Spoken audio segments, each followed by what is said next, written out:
Welcome to the Goal Podcast, the podcast for serious soccer players and their supporters to help further their development and navigate their way throughout their soccer career. Hello and welcome into another episode of New England Soccer Journal's The Goal Podcast. I'm Matt Langone coming to you from parts unknown here, and we got Matt Doherty in studio with our producer David Yaz. And Matt, how you doing? Good. How are you doing? Good. I'm wish I was in studio. It's always a lot easier, but this will work for today. We're going to be recapping the 2025 MIAA Massachusetts high school season. I hate saying MIAA; it just does not roll off the tongue. But we're going to go over we're going to go over some reactions from the season, from championship weekend, kind of Matt D's lasting thoughts as we head into next year, which is a ways away, but never too early to look ahead. But Matt, let's just start. Usually we have Pat in here as well. Pat did a great job covering Massachusetts girls soccer for us, but he's got a lot of responsibilities with the hockey publication, a lot going on. So we're going to do our best to fill that void. But Matt, how would you kind of describe championship weekend a couple weeks ago? Just what that was like covering the finality of this season.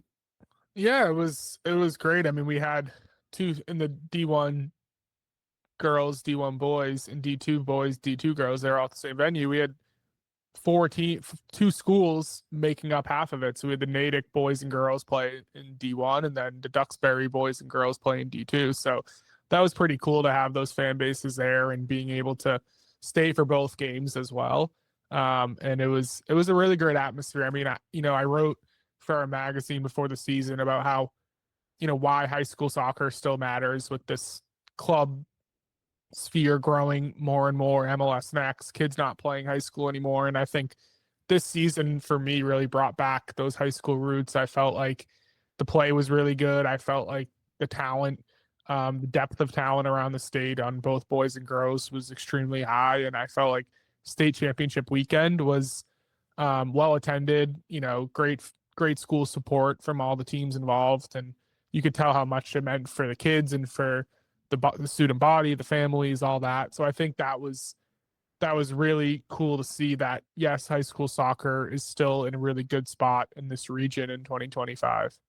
Right, and you and Pat were there together for a full day of soccer on that Saturday.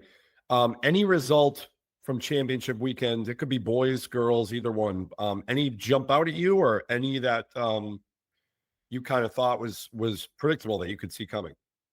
Yeah, I mean, the D1 boys, I think Natick over St. John's Prep was the biggest shocker of the weekend. I thought St. John's Prep from, my first preseason poll, August 28th, until, the final clock hit, the 000s hit on that Saturday, I thought St. John's Prep was going to win the Division I title, and they didn't. And I think that was the biggest surprise for me. They, felt like the favorite all year long and only lost one game all year. And then to not win the state title, I mean, I wrote this in my final top 10 that they're going to go probably down as one of the best MIAA teams of recent memory to not win the state title. I mean, they were pretty dominant the whole season, and to come up one goal short, certainly stings for them, and still a great season. But I think that was the biggest surprise for me that they didn't win the D1 crown. Yeah, that was even to me as someone who obviously pays attention to high school soccer, played against St. John's Prep growing up and lives in that area of Massachusetts. I kind of paid attention to that team. So for me, that was kind of shocking too, for St. John's Prep to come up short. It's funny, I was at my son's basketball tournament down in Mohegan Sun, and one of my friends who was there, his son was playing too. He actually saw it on Twitter, and so, St. John's Prep soccer lost. I mean, it was even for people who aren't paying as much attention, that was surprising. Yeah, no, it was. But I think Natick deserves a ton of credit. I mean, they talk about peaking at the right time, like they did, and frankly, I think the first half St. John's Prep kind of controlled, but Natick, deserved to win that game. Like, it wasn't like Prep outplayed them and they got a little lucky. Like, they went toe to toe with them and I think it obviously could have gone either way. Both teams had a ton of chances to win the game or take the lead late, and Natick capitalized on their chance, and St. John's Prep did it, and that was kind of the game. It was a very even game. Like both teams were showed that they were the two best teams in the state. It was a great game as well. Like really high level play, back and forth. St. John's Prep was down by a goal 2 separate times, came back and tied it both times. So it was intense, and Natick scored the winner in the 71st minute. So it really came down to the end. Prep then had some chances in the last 9 minutes to tie it up, and so it was a really good high school soccer game, and great crowd as well. Natick showed out after winning they won the girls title at 10 a.m., then the boys title at 12:15. So it was a great match for sure. Now that we can kind of look back at the season as a whole, we've had some time to reflect. We've had some great postseason content on soccerjournal.com, our best 11s on the MIAA boys and girls sides. But Matt, give me something you got right this year. Going back to like August or early September when we were like thinking what was going to happen. Give me something you got right, and then give me something you got wrong. Okay, so if you got anything wrong, I know you never get anything wrong. Good catch. So I'm going to write about this maybe this week or next week, but kind of revisiting my bold predictions from this preseason. And I said I had 5 of them, and I got 2 right. And the one I was most proud of was I said there would be no repeat state champion. And that's only happened twice in the last 17 years that there hasn't been a repeat champion. So I went on a big limb there, and there was no repeat champion this season. So I think that prediction is what I was most proud of. And it came close. I mean, Oliver Ames in D2 was kind of the biggest hurdle. They were going for a 4-peat, lost in the second round to Sharon. So that got that one out of the way. And they were undefeated until the last week of the season. They were the number 1 seed. So I was like, they're probably going to win it all again, and I'm going to look like an idiot. But they lost, and then Dover Sherborne in Division 3 made the state semifinal. So they were 2 wins away from repeating, and they lost to Norwell. So I think that one is the one I'm most proud of. I did say St. John's Prep and Needham were going to play for the Division 1 championship. It was St. John's Prep and Natick. So I got the base St. John's Prep right and the Bay State Conference team right. It was just I picked Needham instead of Natick. So those 2 are the ones I'm most proud of for my preseason ones. I'll give myself a pat on the back for that. And I also said, I got 3 because I also said Newton South was going to establish themselves as like a predominant Division 1 program, and they made the state semifinal. So I'll give myself that one as well. Well, that's why you have this job. Your success rate is through the roof. But Thank you conveniently left out. Did you get anything wrong though? Yeah, the leading scorer in the state was wrong. And I mean, that's tough to get that. Yeah. I said my 5th one was like that the Bay State Conference and Catholic Conference would rule the power rankings, and I actually got that one right too. I think they had 5 of the top. So okay, I'm gonna write this next week because I need to pat myself, because I got my championship predictions. I didn't do well. Pat went 5 for 5. I went 3 for 5. I picked St. John's Prep, and I picked Duxbury to win D1 and D2. Got those both wrong. So well, hey, I don't like to brag. I'm gonna stay humble here. No, it's New England Soccer Journal policy that when we get 4 out of 5 things right, we have to brag about it. So you have to write a what I got right piece, and just pat yourself on the back next week or something, because that's a pretty high success rate. But and I know Pat was really good with his stuff on the girls' side too. He was on top of it. I think he had one mid-season prediction. I can't remember what it was. He said Natick went out in the regular season, and they didn't, but they won the state title. So right, which is pretty impressive. I mean, that's pretty that's a pretty good prediction to just about come true. So you guys were on top of things this year. Now I know we have our best 11s posted on the website on soccerjournal.com for MIAA boys and girls. Who did you see this year that really you can kind of go, we don't have to go over the whole best 11, but who within that best 11 really caught your eye this year as somebody that was pretty dominant? Yeah, well, I do want to talk about Natick real quick, just the run that they went on. Yeah. they were 5-4 in the middle of the season, switched formations after a 6-1 loss, and they won 13 of their final 14 games, won the state title. So their second half turnaround, I mean, their coach, Danny Joseph, is 30 years old, kind of like the Nick Woodruff vibe at Mount St. Charles that we talked about earlier. And, that team just bought in, but they have two outstanding attackers, and Luke Doherty, who is an All-American, and a junior Cole Bogus. Both of them were just incredible throughout the state tournament. Just so much speed and athleticism, and their finishing was top notch and really worked well with each other and their other attackers. So those two, we were watching them play Newton South in the semis, and up in the press box, we were like, how do they stack up against St. John's Prep? And it was like, well, their speed and their ability on counters to sort of, Prep might control possession, but if they can capitalize on their counters and finish a few breakaways, like they could put up some goals and win. And that's exactly what happened in the state championship. They scored 2 goals off counters, including the game winner by Cole Bogus in the 71st minute, where like Doherty sent an over the top pass and he was 1-on-1 with the defender, made a miss and scored. So that team really came together, played extremely well at all 3 levels during the tournament and hit their stride. But those 2 guys were just phenomenal to watch. Like, just their speed and skill were 2 of the best in the state that I saw this year. So I had to shout them out. I didn't put Cole on the best 11 team just because, I had to put Luke. He's a senior All-American and couldn't really fit into players at that position.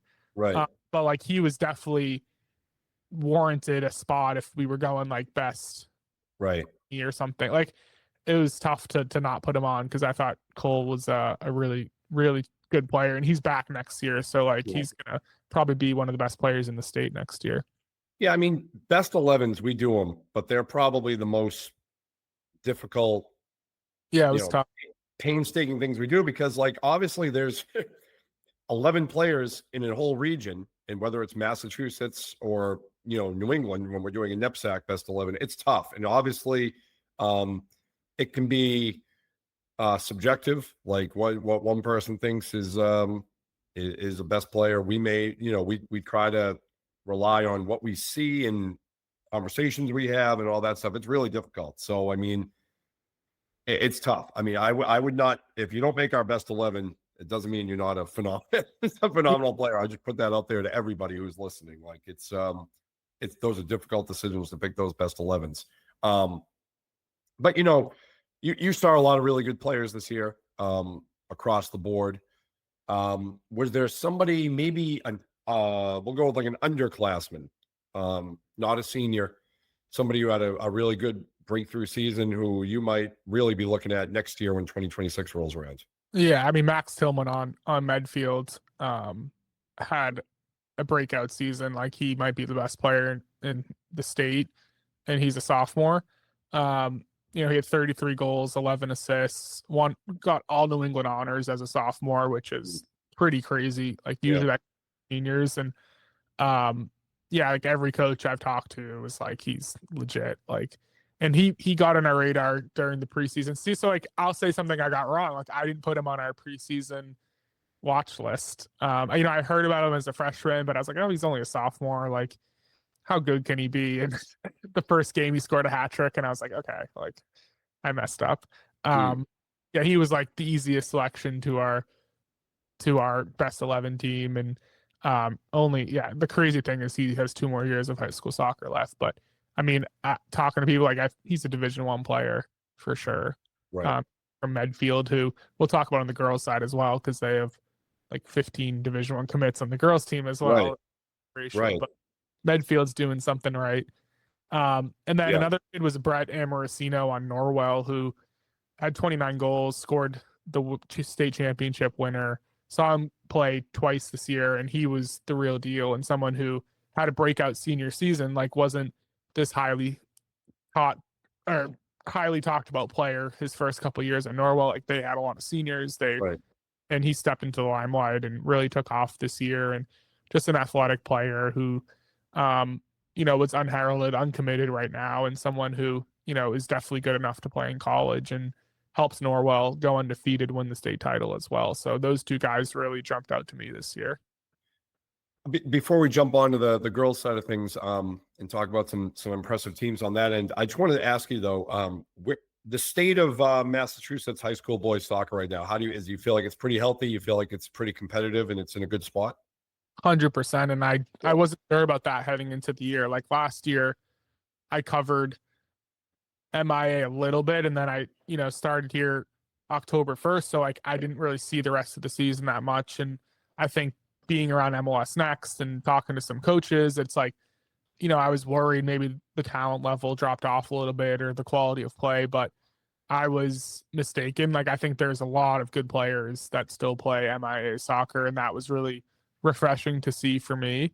Even picking the best 11 team, it was like I could pick a second best 11 team that had good players, and some of those kids are playing in college. And I think that's a really good sign for the MIA that there are still these quality players. And, even kids who came back from MLS Next this year to play, we saw that at some schools who made deep tournament runs, and that's refreshing as well. Like we want MLS Next to be there and to thrive and to serve that vehicle it does for those kids, but to see kids also be like, you know what, I still want to play high school soccer and come back and play for their town and with their friends. And I think that pathway is still alive and well, and it's going to continue happening. And I think that's a really good sign for Massachusetts high school soccer.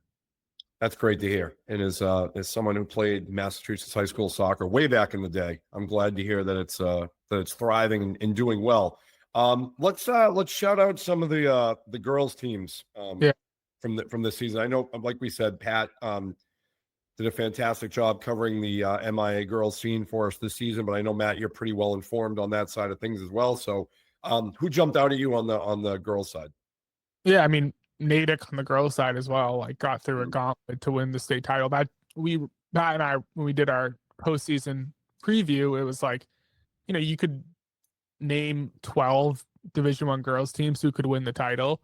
And for Natick to emerge from that gauntlet was pretty impressive to watch. And they had the Proya twins, Nicole and Lydia, who were both going to Eaton Hall, who were phenomenal all postseason. Abby McCauley joined them up front, and that's Natick's second D1 title in 3 years. So they continue to be one of the best programs in the state, and they deserve, all the credit in the world for winning that Division I bracket and beat Franklin in the finals, who was a team that was off our radar. I don't even think we mentioned them in the postseason prediction, and not even to Pat's fault. Like they lost 5 games in the regular season, might have had 4 ties and came on. So that's also an incredible run for them to reach the D1 final and beat Concord Carlisle as well, who is a really good team. And I was curious who Pat was going to put as number 1 in his final poll, and he put Medfield. And I agree with him. Like I thought he'd put Natick, but he went with Medfield as his number 1. And I mean, I did a thing in July about like 6 teams to know for the MIA girls season, and Medfield was the number 1 team that jumped off the page for me. And they were just dominant all season long. And they're Division III, but even if they played in Division I, like they might have won the state title. Wow. They had I want to see their goal differential. Hold on. They scored 124 goals, which was the most in the state by a wide margin for both boys and girls. And I think they allowed maybe like 10 goals all season, something like that, something ridiculous, maybe a little bit more, but the goal differential was insane. And they blew everyone out in the tournament until the final, where they played Nipmuc, who was a really good team and defending state champion, has Division I players, beat them 1-0. But I think Medfield did solidify itself as the best team in the state, even though they're Division III. And you don't see that very often. I mean, they have Elizabeth George, who is a Division I player, Emily Hoffman going to High Point, Sydney Heavey, who plays for Scorpions, going to UCF, and then Devin Weafer, who's only a sophomore, plays for FC Stars Blue, who we knew about in the club season. Like, she's a little young to enter our coverage. Now she'll kind of be like, probably the best suspect in that class of 2028. And she took off this year. So like you have those senior stalwarts who are going high Division I, and then you have a sophomore who's going to be a high Division I player, and it's like game over. I mean, pretty lethal combination for MIA girls. So Yeah, it was a dominant season for Medfield, and Pat and I were both kind of knew that heading into the year too. Yeah, that's insane for a Division III team to have that much talent. I wonder, I mean, I'm curious, and they must have a really good youth soccer system in that town. I mean, there's got to be a good feeder system in that town, because like that's fantastic for a town that size to have that much talent. Yeah. Crazy. Yeah, and then other teams, like, I mean, Sutton won their 5th straight title, so that's Right. a state record. And then Duxbury losing the state title game last year, lost some key pieces, but bounced back, had a good core returning, and won it all. So like Duxbury and Medfield lost in the title game last year, came back and revenged that. So those were great seasons from both those programs to win state titles after coming so close last year as well. Good stuff. And again, I'd encourage anybody to go to soccerjournal.com and check out Matt D's and Pat D's MIA coverage, because it's phenomenal, and it will continue to be phenomenal. Before we get to extra time with David, give me a way too early bold prediction for next year, 2026 MIA season. Oh God. Done my next year prep that well. I think Natick will be the preseason number 1, because they have Colbogus coming back, and then Luca Tavilla, who's a really good midfielder for them, is also back. So I think they'll be right there again next year. And then I'm going to go the revenge angle. I'm going to say Duxbury will, after losing in the D2 final this year, do I want to say they're going to win the state? Yeah, why not? The girls program, they'll win, because they have Lucas Heald coming back, who was an all-state player, scored 25, 30 goals this year. He's back. And then Gavin Bohan, one of their good midfielders, is back. So even having those two players is a leg up on everyone else. And it seems like maybe like the girls' side, they'll use that losing in the final as some motivation to get back there next year and have a good core returning as well. So that's interesting. Those two teams who played in the finals this year have a lot of good young players coming back as well, where some of the other teams, like, they're losing a lot. So it's going to be, we'll see what happens in the off season and who steps up. But like a St. John's Prep, had an incredible senior class and is losing a ton of their stalwarts for next year. And even like a Norwell, but I said that last year about Norwell and they won the state title, but like they're losing a really strong class as well. So it'll be interesting to see how it all shakes out. I think the cool thing about MIA is these programs being able to reload on the fly, develop players, get some kids back from club and yeah, we'll see what happens, Matt. But that's my early bold prediction, I would say. Well, you know what? I love a good revenge angle. So the mic has been dropped, and you heard it here first. Matt D with his bold predictions for next year. I love it. But before we get out of here, let's do some extra time. You ready for that? Let's do it. Let's do it, David. It's the end of regulation, so let's move to extra time. Yes, welcome back to extra time. Presuming these episodes post in the order in which they were recorded, you need to redeem yourselves, both of you, for your performance in last episode's trivia contest. That's an understatement. If they're not posted in this order, then the listeners are really confused right now. But in time, I give 3 questions to each of our panelists. We're going to play trivia once again. And this category is pro athletes who don't play soccer, but have some affinity or connection to soccer. Okay. So we will start with Matt Langone this time. I need you to name the player. He is a 2-time NBA MVP who grew up a serious soccer player. His father and brother actually played pro soccer, nearly pursued it professionally, chose basketball instead, and had a Hall of Fame career, mainly with the Suns and the Mavericks. Who is he? That would be Steve Nash. That's absolutely right. It's great that we're off to a good start. Well done. What is his soccer? I don't know that. So, he's from Canada. He is from Canada, the hotbed of soccer, right? Canadian national team. Look out for them. Okay.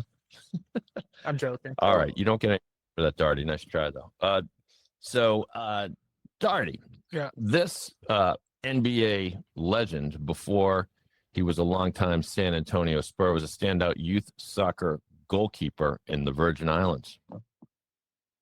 Who is Tim Duncan? That's right. This isn't Jeopardy. I'll actually be. Yeah, he's a tall man, long limbs. Like I could see him being a good goalie. I know, and he's Oh, yeah. dexterous. No So one's he- getting a shot in up high on him. Exactly. That I wish I could see that. I wonder if there are any clips of that. All right, it is tied 1-1. We go back to you, Langone. This NBA legend grew up in Italy and played soccer as a kid. He won 5 NBA championships, 18-time All-Star. But Kobe Bryant. that's right. Grew up in Italy. He Yeah, did. is that- His dad played pro ball in Italy. Yeah, there you go. He grew up in Jelly bean bread. Pennsylvania.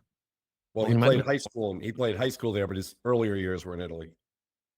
All right. It's okay, Doherty. Really, we're going to be fine.